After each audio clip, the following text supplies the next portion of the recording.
दोस्तों, मैं हूं आरजे मोनिका और मैं आपके लिए लेकर आई हूं इस कहानी का अगला एपिसोड। लावण्या ने अपनी पैकिंग में देखा कि मयंक ने उसके लिए शॉर्ट ड्रेसेस और शॉर्ट वन पीस खरीदे हैं।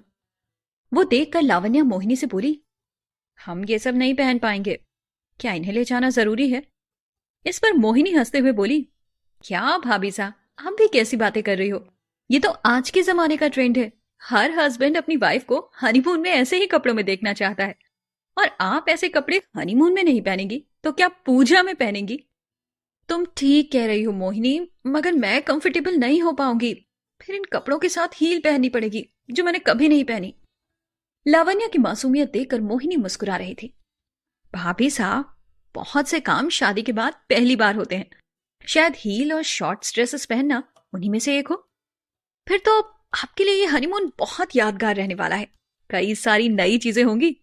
ये कहकर उसने लावण्या को आंख मारी, जिस पर लावण्या शर्मा गई और उससे बोली, है छोटी मगर बातें बड़ों जैसी करती है। और दोनों हंसने लगे। तभी मयंक कमरे में आया। क्या बात है, तुम दोनों की हंसी की आवाज नीचे तक जा रही है।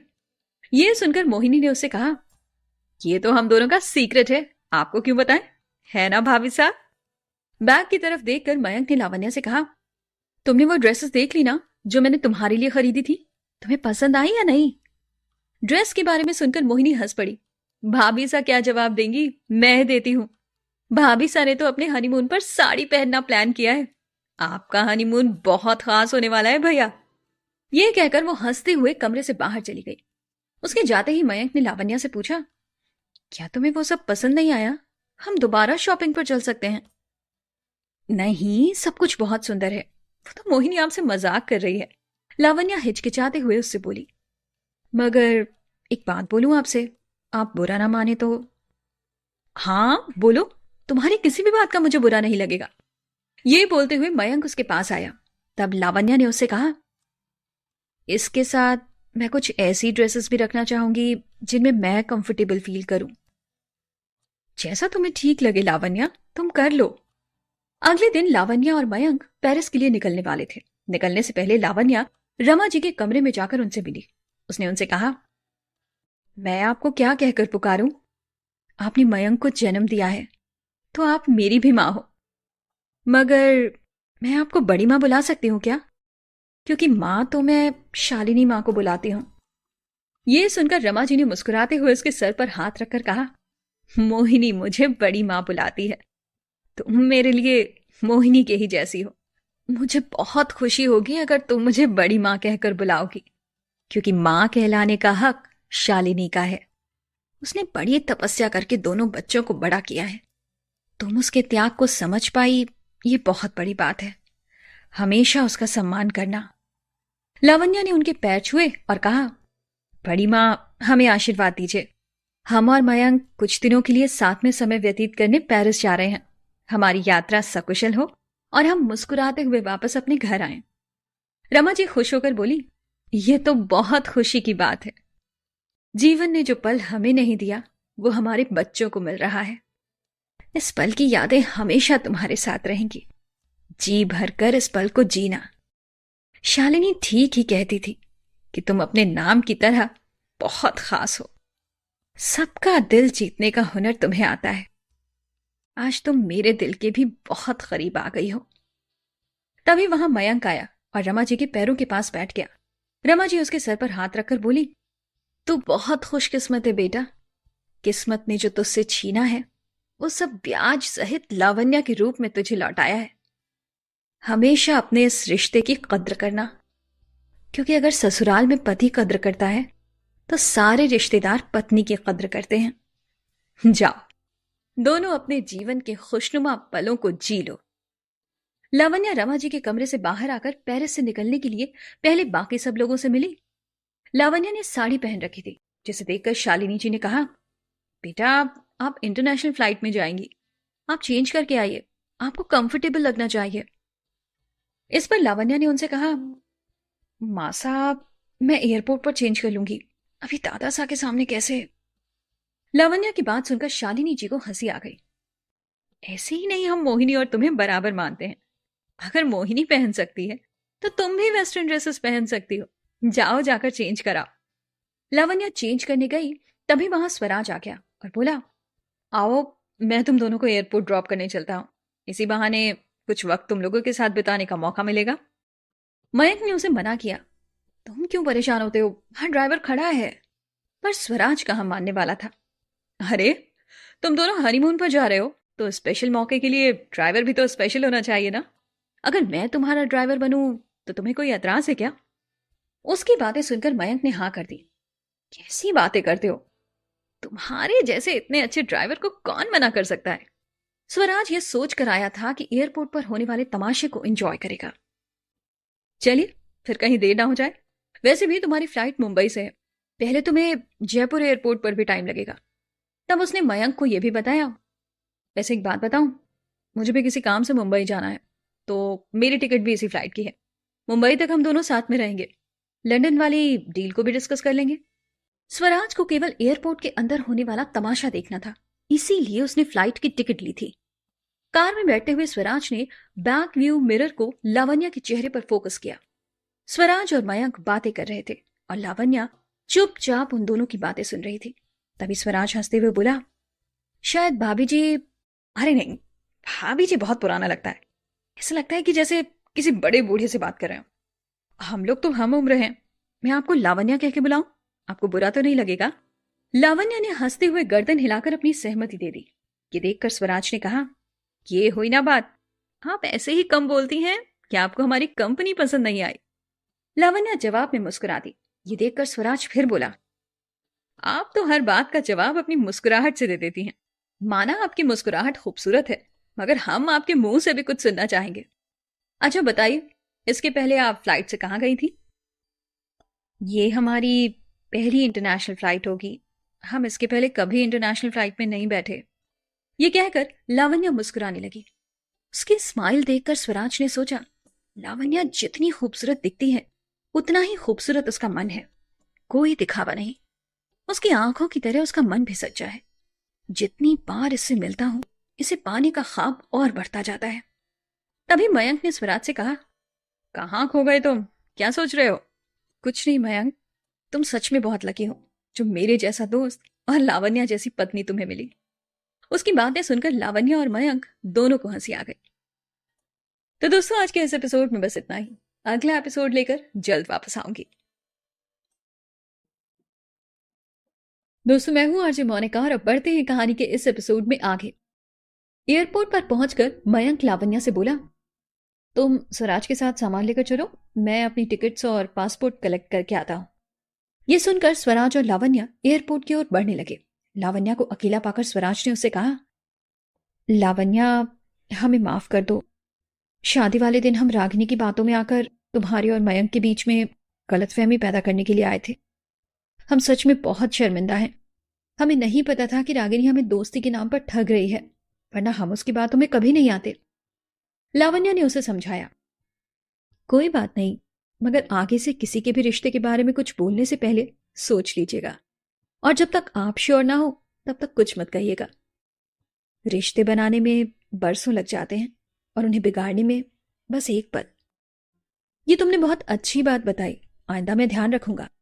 स्वराज ने वहां पर मीडिया भी बुलाई हुई थी ताकि जब मयंक और लावण्या की फ्लाइट निकल जाए और कस्टम वाले उन्हें कस्टडी में लें तो उनके केस को उछालकर उन दोनों के बीच में दूरियां आ सके। स्वराज लावण्या को इम्प्रेस करने का एक भी मौका नहीं छोड़ रहा था। लावण्या का पूरा सामान उसने उसके हाथों से ले लिया और बोला, वैसे तो ये मयंक का काम है, आपको तकलीफ ना हो इसके लिए मयंक ना सही, हम तो हाजिर हैं आपकी खिदमत में। उसकी बातें सुनकर लावण्या को हंसी आ गई। आप सच में बहुत मजाकिया हो, जब से हम आपसे मिले हंस ही रहे हैं।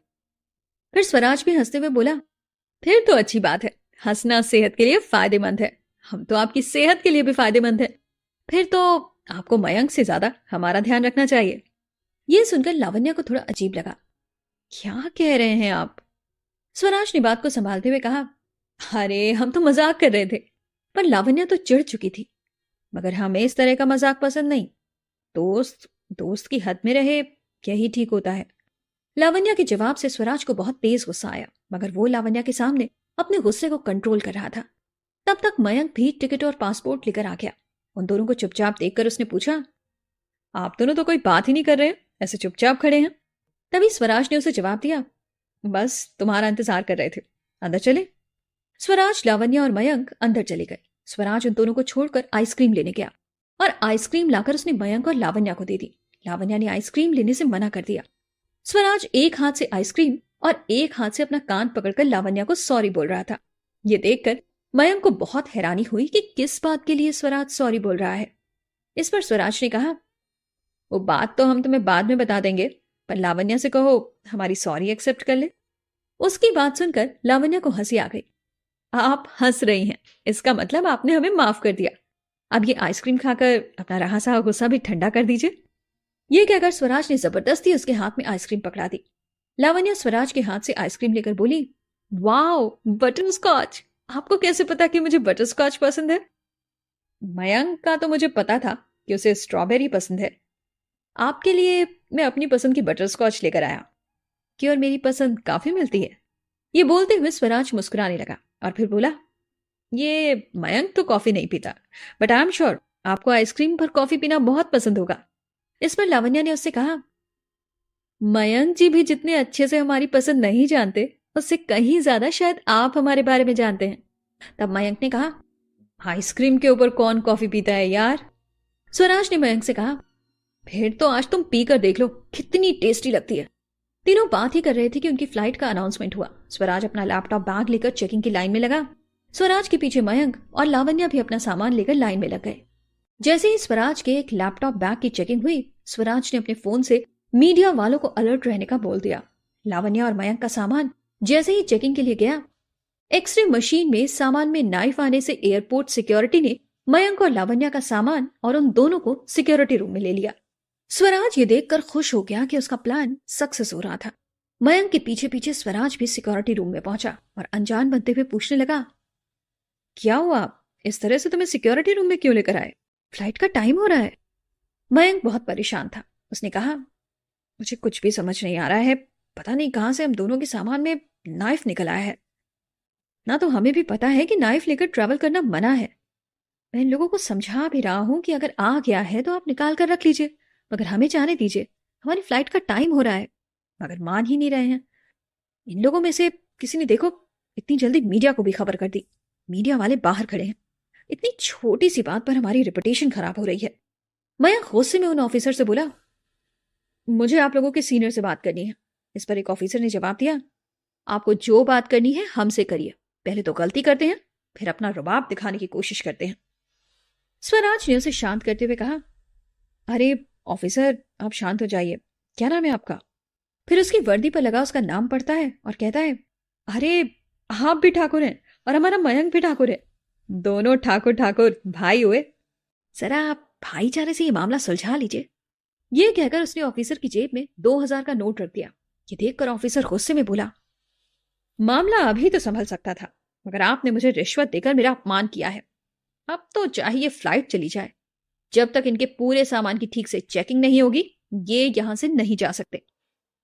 स्वराज मन ही मन हंस रहा था। वो जो चाहता था उसे हासिल हो गया था। लावण्या और मयंक हनीमून पर नहीं जा पाएंगे। मीडिया वाले भी सिक्योरिटी को धक्का देकर अंदर आ चुके थे। उन्होंने मयंक की ओर माइक कर उससे कहा, आप इतने बड़े बिजनेसमैन हैं, कई बार आप इस तरह की फ्लाइट में सफर करते होंगे, क्या आपको पता नहीं कि फ्लाइट में आपत्तिजनक सामान लेकर नहीं जाते? फिर ऑफिसर की ओर माइक करके बोले, क्यों रोक रखा है आपने इन्हें? आखिर क्या सामान निकला है इनके बैग से? मीडिया जानना चाहती है, आप हमारे सवालों का जवाब दीजिए। ऑफिसर बहुत गुस्से में था। उसने उनसे कहा, एक तो गलती की है, ऊपर से हमें रिश्वत देकर यहां से निकलने की कोशिश कर रहे हैं। मीडिया ने इस बात को बहुत तूल दिया। लावण्या इन सब बातों से बहुत डर गई थी। मयंक को लग रहा था कि इससे उसकी कंपनी की बहुत बदनामी हो गई। वो उस ऑफिसर से बोला, आप हमें माफ कर दीजिए। बाहर का सारा शोरगुल सुनकर उनका सीनियर ऑफिसर बाहर आ गया। वो अपने जूनियर ऑफिसर से सारा मामला समझ ही रहा था कि तभी मीडिया वालों के मुंह से अवतार इंडस्ट्री के बारे में सुनकर उसने मयंक से पूछा, ये अवतार इंडस्ट्री वही है ना, राम अवतार जी वाली? ये सुनकर मयंक ने उन्हें बताया, हाँ ये वही इंडस्ट्री है, और आज ये मीडिया हमारे दादाजी का नाम खराब कर रही है। मगर आप उन्हें कैसे जानते हैं? तब ऑफिसर उससे बोला, आज मैं जो कुछ भी हूं राम अवतार जी की बदौलत ही हूं। मेरे पिताजी राम अवतार जी के ऑफिस में काम करते थे और मेरी पढ़ाई का पूरा खर्च राम अवतार जी ने उठाया है। आइए आप मेरे ऑफिस में आकर सारा मामला आराम से सुलझा दीजिए। फिर उन्होंने सिक्योरिटी ऑफिसर से कहा, बिना परमिशन आए मीडिया वालों की सारी रिकॉर्डिंग डिलीट करके बाहर भेज दो और उन्हें वार्निंग दे दो, कुछ भी बाहर लीक नहीं होना चाहिए। तो दोस्तों, आज के इस एपिसोड में बस इतना ही। कहानी में आगे क्या होगा ये बताने के लिए वापस आती हूँ। दोस्तों, मैं हूं आरजे मोनिका और हाजिर हूं इस कहानी का अगला एपिसोड लेकर। ऑफिसर के केबिन में पहुंचकर मयंक ने उनसे कहा, गलती से नाइफ हमारे बैग में आ गया है, हम अपनी गलती मानते हैं और ये नाइफ आप लोगों को देकर अपनी पूरी चेकिंग कराकर मुंबई की फ्लाइट लेना चाहेंगे, क्योंकि हमें मुंबई से आगे पेरिस भी जाना है। अगर हमारी ये फ्लाइट छूट गई तो हम आगे भी नहीं जा पाएंगे। प्लीज आप हमारी हेल्प करिए। ऑफिसर ने अपने जूनियर के साथ मयंक और लावण्या के पूरे सामान की तलाशी लेकर उन्हें क्लीन चिट दे दी। मयंक ने उन ऑफिसर्स और जूनियर्स का धन्यवाद किया। ऑफिसर की मदद से मयंक और लावण्या ने अपनी मुंबई की फ्लाइट टाइम से पकड़ ली। यहां स्वराज अपना पासा उल्टा देखकर बहुत गुस्से में था।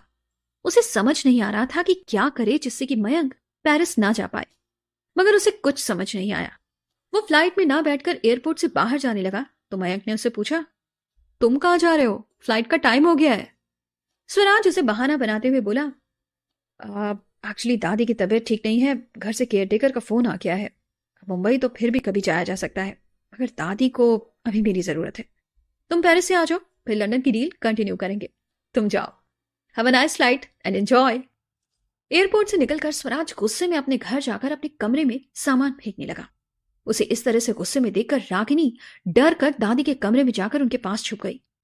स्वराज की दादी अपने कमरे से बाहर आई और उसके पास आकर बोली, क्या बात है, क्या हुआ, इतना गुस्सा क्यों कर रहे हो?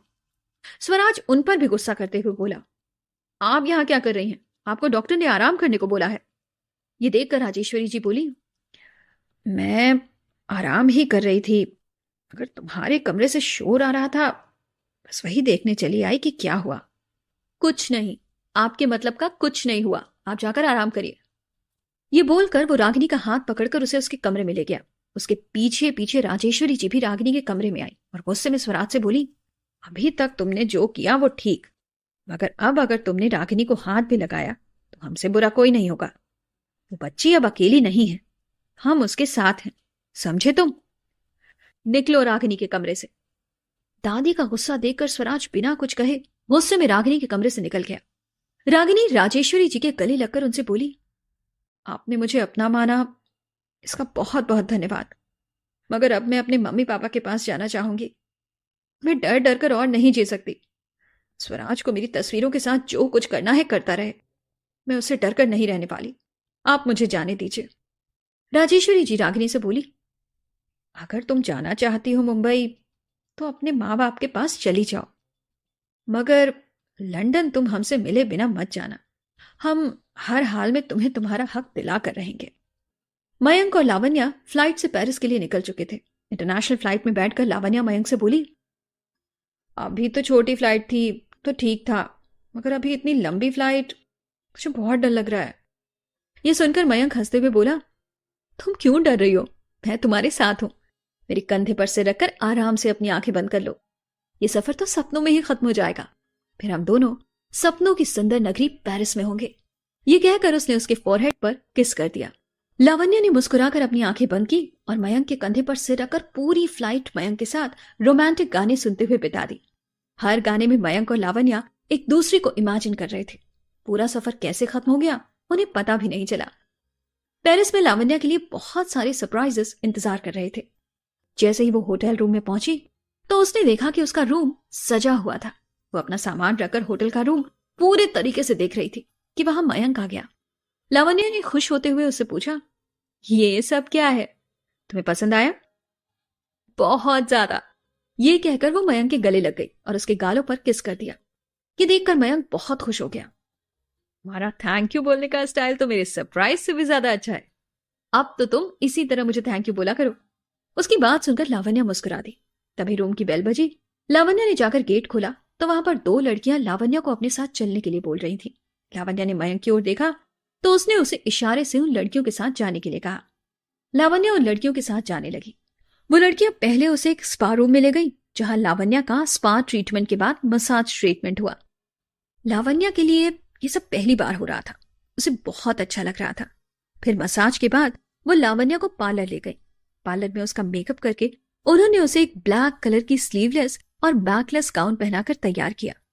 लावण्या थोड़ी सी अनकंफर्टेबल थी, मगर मयंक की खुशी के लिए उसने कुछ नहीं कहा। वो बहुत ही खूबसूरत लग रही थी। फिर वो दोनों लड़कियां लावण्या को एक खास कमरे में लेकर आईं। कमरे की सारी लाइट्स बंद थी। पूरा कमरा हार्ट बलून से डेकोरेटेड था और कैंडल्स की रोशनी में जगमगा रहा था। लावण्या ये सब देखकर सरप्राइज हो गई। मयंक अपने हाथ में रेड रोजेस का बुके और चॉकलेट लिए लावण्या के सामने अपने घुटने के बल बैठकर डांस करने के लिए उसे प्रपोज कर रहा था। लावण्या ये सब देखकर बहुत खुश हो गई। तभी वहां पर डीजे ने लावण्या का फेवरेट म्यूजिक प्ले किया। उस म्यूजिक पर लावण्या और मयंक दोनों डांस करने लगे। मयंक ने वहां पर एक शैंपेन की बोतल और लावण्या की पसंद का ट्रेडिशनल इंडियन फूड डिनर के लिए मंगवाया। उसने लावण्या के साथ मिलकर शैंपेन की बोतल खोली और उसे 2 ग्लासेस में सर्व किया। फिर एक ग्लास अपने हाथ में पकड़ा और दूसरा ग्लास लावण्या को देने लगा। ये देखकर लावण्या उससे बोली, बाकी सब तो ठीक है, मगर मैं ड्रिंक नहीं करती। इस पर मयंक हंसते हुए बोला, अरे ये हार्ड ड्रिंक नहीं है, तुम इसे आराम से पी सकती हो। अगर हार्ड ड्रिंक नहीं है तो सॉफ्ट ड्रिंक भी नहीं है, मैं नहीं पीऊंगी। आज तो तुम्हें मेरा साथ देने के लिए और इस शाम को यादगार बनाने के लिए एक पैक तो लेना पड़ेगा। ये कहकर उसने लावण्या को अपने हाथों से शैंपेन पिलाई। डिनर करते हुए लावण्या मयंक से बोली, आपने इतना सब कुछ कैसे अरेंज किया? आपका दिया हुआ ये सरप्राइज मुझे हमेशा याद रहेगा। आपने पेरिस की ट्रिप मेरे लिए यादगार बना दी। तब मयंक ने उससे कहा, ये तो पेरिस ट्रिप की शुरुआत है, आगे आगे देखो क्या होता है। ये सुनकर लावण्या भी मयंक के लिए कुछ स्पेशल करने का सोच रही थी, मगर उसे समझ नहीं आ रहा था कि उसे क्या करना चाहिए। तो दोस्तों, आज के इस एपिसोड की कहानी यहीं तक। अगला एपिसोड लेकर जल्द मिलती हूं आपसे। दोस्तों, मैं हूं आरजे मोनिका और हाजिर हूं इस कहानी का अगला एपिसोड लेकर।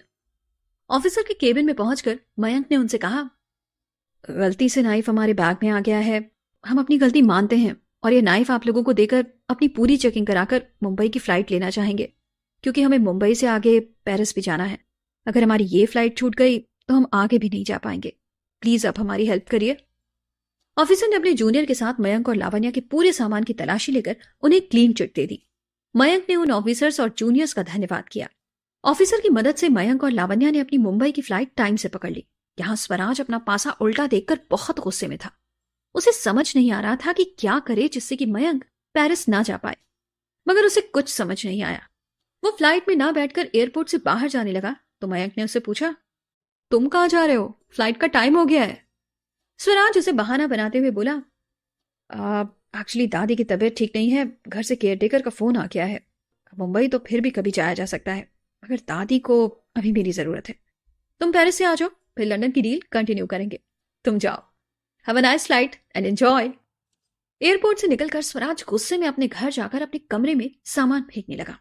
उसे इस तरह से गुस्से में देखकर रागिनी डर कर दादी के कमरे में जाकर उनके पास छुप गई। स्वराज की दादी अपने कमरे से बाहर आई और उसके पास आकर बोली, क्या बात है, क्या हुआ, इतना गुस्सा क्यों कर रहे हो? स्वराज उन पर भी गुस्सा करते हुए बोला, आप यहां क्या कर रही हैं? आपको डॉक्टर ने आराम करने को बोला है। ये देखकर राजेश्वरी जी बोली, मैं आराम ही कर रही थी, अगर तुम्हारे कमरे से शोर आ रहा था, बस वही देखने चली आई कि क्या हुआ। कुछ नहीं, आपके मतलब का कुछ नहीं हुआ, आप जाकर आराम करिए। ये बोलकर वो रागिनी का हाथ पकड़कर उसे उसके कमरे में ले गया। उसके पीछे पीछे राजेश्वरी जी भी रागिनी के कमरे में आई और गुस्से में स्वराज से बोली, अभी तक तुमने जो किया वो ठीक, मगर अब अगर तुमने रागिनी को हाथ भी लगाया तो हमसे बुरा कोई नहीं होगा। वो बच्ची अब अकेली नहीं है, हम उसके साथ हैं, समझे तुम? निकलो रागिनी के कमरे से। दादी का गुस्सा देखकर स्वराज बिना कुछ कहे गुस्से में रागिनी के कमरे से निकल गया। रागिनी राजेश्वरी जी के गले लगकर उनसे बोली, आपने मुझे अपना माना, इसका बहुत बहुत धन्यवाद, मगर अब मैं अपने मम्मी पापा के पास जाना चाहूंगी।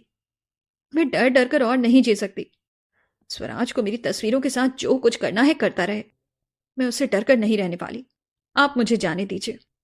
राजेश्वरी जी रागिनी से बोली, अगर तुम जाना चाहती हो मुंबई तो अपने माँ बाप के पास चली जाओ, मगर लंदन तुम हमसे मिले बिना मत जाना। हम हर हाल में तुम्हें तुम्हारा हक दिला कर रहेंगे। मयंक और लावण्या फ्लाइट से पेरिस के लिए निकल चुके थे।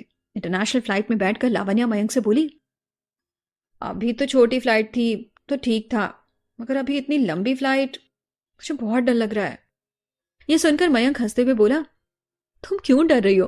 मैं तुम्हारे साथ हूं। मेरे कंधे पर से रखकर आराम से अपनी आंखें बंद कर लो। ये सफर तो सपनों में ही खत्म हो जाएगा। फिर हम दोनों सपनों की सुंदर नगरी पेरिस में होंगे।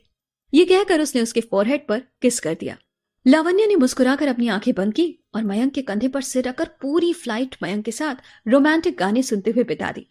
हर गाने में मयंक और लावण्या एक दूसरे को इमेजिन कर रहे थे। पूरा सफर कैसे खत्म हो गया उन्हें पता भी नहीं चला। पेरिस में लावण्या के लिए बहुत सारे सरप्राइजेस इंतजार कर रहे थे। जैसे ही वो होटल रूम में पहुंची तो उसने देखा कि उसका रूम सजा हुआ था। वो अपना सामान रखकर होटल का रूम पूरे तरीके से देख रही थी कि वहां मयंक आ गया।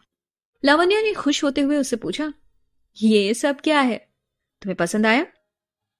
बहुत ज्यादा। ये कहकर वो मयंक के गले लग गई और उसके गालों पर किस कर दिया। ये देखकर मयंक बहुत खुश हो गया। तुम्हारा थैंक यू बोलने का स्टाइल तो मेरे सरप्राइज से भी ज्यादा अच्छा है। अब तो तुम इसी तरह मुझे थैंक यू बोला करो। उसकी बात सुनकर लावण्या मुस्कुरा दी। तभी रूम की बेल बजी। लावण्या ने जाकर गेट खोला तो वहां पर 2 लड़कियां लावण्या को अपने साथ चलने के लिए बोल रही थी। लावण्या ने मयंक की ओर देखा तो उसने उसे इशारे से उन लड़कियों के साथ जाने के लिए कहा। लावण्या उन लड़कियों के साथ जाने लगी। वो लड़कियां पहले उसे एक स्पा रूम में ले गई जहां लावण्या का स्पा ट्रीटमेंट के बाद मसाज ट्रीटमेंट हुआ। लावण्या के लिए ये सब पहली बार हो रहा था। उसे बहुत अच्छा लग रहा था। फिर मसाज के बाद वो लावण्या को पार्लर ले गई। पार्लर में उसका मेकअप करके उन्होंने उसे एक ब्लैक कलर की स्लीवलेस और बैकलेस गाउन पहनाकर तैयार किया। लावण्या थोड़ी सी अनकंफर्टेबल थी मगर मयंक की खुशी के लिए उसने कुछ नहीं कहा। वो बहुत ही खूबसूरत लग रही थी। फिर वो दोनों लड़कियां लावण्या को एक खास कमरे में लेकर आईं। कमरे की सारी लाइट्स बंद थी। पूरा कमरा हार्ट बलून से डेकोरेटेड था और कैंडल्स की रोशनी में जगमगा रहा था। लावण्या ये सब देखकर सरप्राइज हो गई। मयंक अपने हाथ में रेड रोजेस का बुके और चॉकलेट लिए लावण्या के सामने अपने घुटने के बल बैठकर डांस करने के लिए उसे प्रपोज कर रहा था। लावण्या ये सब देखकर बहुत खुश हो गई। तभी वहां पर डीजे ने लावण्या का फेवरेट म्यूजिक प्ले किया। उस म्यूजिक पर लावण्या और मयंक दोनों डांस करने लगे। मयंक ने वहां पर एक शैंपेन की बोतल और लावण्या की पसंद का ट्रेडिशनल इंडियन फूड डिनर के लिए मंगवाया। उसने लावण्या के साथ मिलकर शैंपेन की बोतल खोली और उसे 2 ग्लासेस में सर्व किया।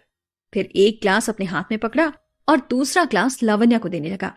ये देखकर लावण्या उससे बोली, बाकी सब तो ठीक है मगर मैं ड्रिंक नहीं करती। इस पर मयंक हंसते हुए बोला, अरे ये हार्ड ड्रिंक नहीं है, तुम इसे आराम से पी सकती हो। अगर हार्ड ड्रिंक नहीं है तो सॉफ्ट ड्रिंक भी नहीं है, मैं नहीं पीऊंगी। आज तो तुम्हें मेरा साथ देने के लिए और इस शाम को यादगार बनाने के लिए एक पैक तो लेना पड़ेगा। ये कहकर उसने लावण्या को अपने हाथों से शैंपेन पिलाई। डिनर करते हुए लावण्या मयंक से बोली, आपने इतना सब कुछ कैसे अरेंज किया? आपका दिया हुआ ये सरप्राइज मुझे हमेशा याद रहेगा। आपने पेरिस की ट्रिप मेरे लिए यादगार बना दी। तब मयंक ने उससे कहा, ये तो पेरिस ट्रिप की शुरुआत है, आगे आगे देखो क्या होता है। ये सुनकर लावण्या भी मयंक के लिए कुछ स्पेशल करने का सोच रही थी मगर उसे समझ नहीं आ रहा था कि उसे क्या करना चाहिए। तो दोस्तों आज के इस एपिसोड की कहानी यहीं तक। अगला एपिसोड लेकर जल्द मिलती हूं आपसे। दोस्तों मैं हूं आरजे मोनिका और मेरे साथ आप सुन रहे हैं लावण्या की जिंदगी की कहानी। तो अब बढ़ते हैं इस एपिसोड में आगे। लावण्या और मयंक उस कमरे से निकलकर अपने कमरे की ओर चले गए मगर जैसे ही रूम के सामने आकर मयंक ने गेट खोला, लावण्या मुस्कुराते हुए मयंक को हटाकर कमरे के अंदर आ गई। लावण्या ने कमरे में आने के बाद कमरे का गेट अंदर से बंद कर लिया। बाहर दरवाजे पर खड़े मयंक ने बार बार घंटी बजाई मगर लावण्या ने गेट नहीं खोला। उसे दरवाजे के बाहर खड़ा देखकर एक हाउसकीपिंग बॉय बोला, सर क्या आपकी की खो गई है?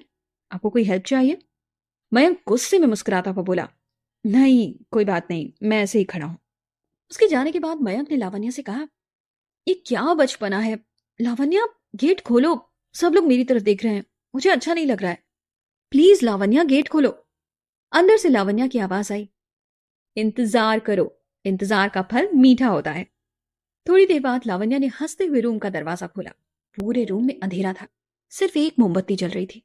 मयंक रूम का गेट बंद करके उस मोमबत्ती की रोशनी में लावण्या को देख रहा था। पिंक कलर की नाइटी पहने लावण्या शर्मा रही थी। लावण्या को इस तरह देखकर मयंक खुश हो गया और उसे अपनी बाहों में लेकर बाथरूम की ओर चला गया। बाथरूम में लावण्या ने पहले ही बाथटब में पानी भरकर उसमें गुलाब की पंखुड़ियां डाली थी। हल्का सा रूम फ्रेशनर और हल्का म्यूजिक उस पल को और भी खूबसूरत बना रहे थे। मयंक लावण्या के होठों पर किस करके उसे बाथ टब में ले गया और फिर दोनों बाथ टब में ही एक दूसरे के प्यार की बारिश में भीगने लगे। सुबह मयंक ने लावण्या से पहले उठकर उसके लिए बेड टी और ब्रेकफास्ट ऑर्डर कर दिया। जैसे ही बेल बॉय उसका ऑर्डर लेकर आया, मयंक ने लावण्या को जगाना चाहा, मगर सोती हुई लावण्या उसे बड़ी मासूम लग रही थी। उसने चेहरे पर आ रहे उसके बालों को अपने हाथों से हटाकर पहले उसके सर पर और फिर उसके होठों पर किस किया। होठों पर किस करने से लावण्या जग गई और मुस्कुराते हुए मयंक को मॉर्निंग विश किया। Good morning my love. तुम्हारे कल रात के सरप्राइज ने मेरे सरप्राइज को फेल कर दिया।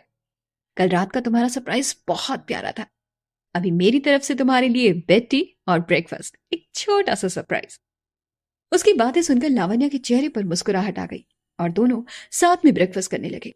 ब्रेकफास्ट करने के बाद जैसे ही लावण्या वॉशरूम में जाने लगी, मयंक ने उसे पीछे से पकड़कर बोला, एक बार और कल की रात मुझे जीनी है, आओ जरा।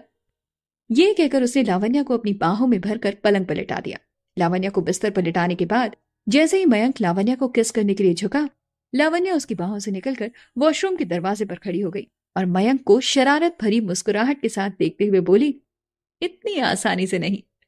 मयंक पलंग पर लेटकर उसकी मुस्कुराहट का जवाब अपनी मुस्कुराहट से देकर बोला, जरा जल्दी से तैयार हो जाना, आज हम लोगों को साइट सीन के लिए जाना है। लावण्या वॉशरूम से एक ब्लू कलर का सोबर सा गाउन पहनकर बाहर आई। ये देखकर मयंक हैरान होते हुए बोला, ये क्या पहना है तुमने लावण्या? प्लीज इसे चेंज कर लो जब तक मैं शावर लेकर आता हूं। लावण्या भी हैरत से बोली, ये आपको पसंद नहीं आया? अच्छा है, मगर हम इंडिया में नहीं पेरिस में हैं। कहकर मयंक शावर लेने वॉशरूम में चला गया। वॉशरूम से आने के बाद मयंक लावण्या को उसी ड्रेस में देखकर बोला, क्या बात है, तुमने अभी तक चेंज क्यों नहीं किया? लावण्या मासूम सी शक्ल बनाते हुए बोली, कल मैंने आपकी पसंद के लिए वो शॉर्ट ड्रेस पहनी थी, मगर मैं उसमें बहुत अनकंफर्टेबल थी। आज प्लीज मुझे थोड़ा सा कंफर्टेबल रहने दो।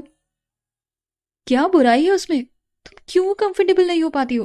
कितनी प्यारी लगती हो वेस्टर्न ड्रेसेस में तुम। अब तुम रतनपुर में नहीं, मेरे साथ पेरिस घूमने आई हो। प्लीज जाकर चेंज कर लो। लावण्या मना कर रही थी, पर मयंक गुस्से में बोला, जैसा तुम्हें ठीक लगे। तुम्हें रहना तो बहन जी जैसे ही है। मैं नीचे पार्किंग में तुम्हारा इंतजार कर रहा हूं। ये कहकर वो रूम से बाहर चला गया। लावण्या रूम में अकेली थी। मयंक के बिहेवियर से उसकी आंखों में आंसू आ गए, मगर फिर उसे मोहिनी की बात याद आई कि हर पति अपनी पत्नी को अपने हनीमून पर हमेशा से कुछ अलग देखना चाहता है। अगर मयंक जी भी मुझे उस ड्रेस में देखना चाहते हैं तो उनकी खुशी के लिए मैं वो ड्रेस पहनूंगी। ये सोचकर उसने रेड कलर का शॉर्ट फ्रॉक निकालकर पहना। अपने बालों को खुला छोड़कर गॉगल्स और हाई हील के सैंडल पहनकर मयंक के सामने चली गई। मयंक गुस्से में कार के अंदर बैठा था। लावण्या कार का गेट खोलकर अंदर बैठने लगी तो मयंक को लगा कि गलती से कोई और बैठ रहा है। वो उसे रोकने ही वाला था कि लावण्या ने अपना गॉगल हटाकर मुस्कुराते हुए मयंक से पूछा, अब तो ठीक है ना? अब तो आप नाराज नहीं है? मयंक ने झट से उसे अपनी बाहों में लिया और उसके गालों पर किस कर दिया। यार, तुम तो पहले ही ठीक थी। अब अगर तुम्हें किसी फिरंगी ने पसंद कर लिया तो मेरा क्या होगा? तुम तो मुझे छोड़कर उसके साथ चली जाओगी। उसकी बात सुनकर लावण्या गुस्से में बोली, मैं किसी और के साथ क्यों जाऊंगी? उसे गुस्सा होते हुए देखकर मयंक बड़े प्यार से उससे बोला, यार मैं तो मजाक कर रहा था। आज के बाद कभी मजाक में भी इस तरह की बात मत करना। मैं तुम्हें छोड़कर कहीं भी नहीं जाने वाली, समझे आप? अब तो 7 जन्म तक मैं आपका पीछा नहीं छोड़ूंगी। क्या? सिर्फ 7 जन्म में? मैं तो हर जन्म में तुम्हारा पीछा नहीं छोड़ूंगा। ये कहकर वो हंसने लगा और फिर लावण्या भी मुस्कुरा दी। तभी मयंक के फोन पर शालिनी जी का फोन आया। वो मयंक से बोली, क्या बात है बेटा, ऐसा पहली बार हुआ है कि तुम हमसे अलग हो और तुमने हमें फोन भी नहीं किया। सही कहते हैं लोग, बीवी के आने से बेटा माँ को भूल जाता है। ये सुनकर मयंक ने उनसे कहा, माँ साहब आप भी कैसी बातें कर रही हैं? हम आपको कैसे भूल सकते हैं? आपकी बदौलत ही तो हम लावण्या के साथ हैं। बड़ी बड़ी बातें करके माँ को मना लिया कर। मेरी बहू का ध्यान रख रहा है या नहीं? उसे कोई तकलीफ नहीं होनी चाहिए, समझे तुम? इस पर मयंक को हंसी आ गई। माँ साहब, हम आपकी बहू का बहुत अच्छे से ध्यान रख रहे हैं। विश्वास ना हो तो उसी से पूछ लो। और उसने लावण्या को फोन दे दिया। लावण्या फोन पर बोली, प्रणाम माँ साहब, कैसे हैं आप? हम तो ठीक हैं, आप बताइए आप कैसी हैं? मयंक आपका ठीक से ध्यान तो रख रहा है ना? ये सुनकर लावण्या मयंक को देखकर मुस्कुरा दी। जी माँ साहब, हमें कोई दिक्कत नहीं है। अच्छा हम फोन रखते हैं, आप दोनों एंजॉय करिए। अपना ध्यान रखना और साथ में मयंक का भी। ये कहकर शालिनी जी ने फोन रख दिया। शालिनी जी से बात करने के बाद मयंक लावण्या से बोला, तो बताइए आपको कहाँ चलना है? बंदा आपकी खिदमत में हाजिर है। आप पहले आईफिल टावर देखना चाहेंगी या फिर डिज्नीलैंड? लावण्या मुस्कुराते हुए बोली, हमें तो डिज्नीलैंड जाना है। उसे डिज्नीलैंड की टिकट दिखाता हुआ मयंक बोला, हमें पता था कि आप पहले डिज्नीलैंड ही जाना चाहेंगी। आपके मन के बच्चे ने हमें ये बात बहुत पहले बता दी थी। हमने डिज्नीलैंड की टिकट पहले ही बुक कर रखे। चलिए आपको डिज्नीलैंड की सैर कराते हैं। मयंक की बात सुनकर लावण्या मुस्कुरा दी। तो दोस्तों आज के इस एपिसोड में बस इतना ही। अगला एपिसोड लेकर जल्द हाजिर होती हूँ।